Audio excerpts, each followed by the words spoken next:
John, something you just said is not consistent with what we were told last year. You're saying that you've always known there was a small number of al-Qaeda in Afghanistan. President Biden said, what interest do we have in Afghanistan at this point with al-Qaeda gone?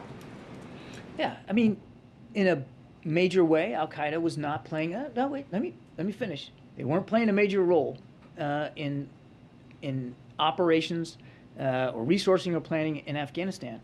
But Peter, I know specifically because I was at a different podium a year ago, and we talked about the fact that al-Qaeda had a presence in Afghanistan, but small and not incredibly powerful or potent. And I think, again, without getting into numbers, we would still assess that to be the case. So we know that the Taliban was harboring the world's most wanted terrorist.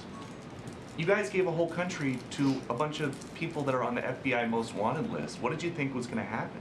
I would take issue with the premise that we gave a whole country to terrorist groups. I mean, again, I'd encourage you to ask. Harboring the world's #1 terrorist. How is that not giving a country to a terrorist sympathizing group, if not giving them permission to have terrorists just sit on a balcony? The question, I mean, Peter, the way you asked that, it makes it sound like we owned Afghanistan a year ago. It wasn't our country.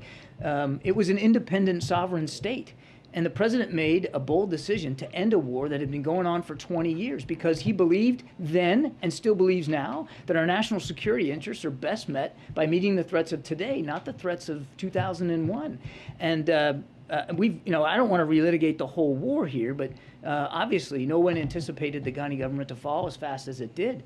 But we said at the time that as we depart Afghanistan, we're going to keep vigilant. We're going to stay ready, and we're not going to let Afghanistan become a safe haven for terrorists who threaten our homeland. And this past weekend, we proved that case precisely. But so now that you know that the Taliban is not living up to the part of the deal that they made with the U.S. to not let Afghanistan be a place that terrorists feel like they can be safe, what are you going to do about it? Well, that gets to Peter's question. I'm not going to telegraph decisions that haven't been made or policy initiatives one way or the other. I would just say for some spectacular terrorist attack in the U.S. to then say, oh, well, there's terrorists if we were, a safe Peter, haven in Afghanistan.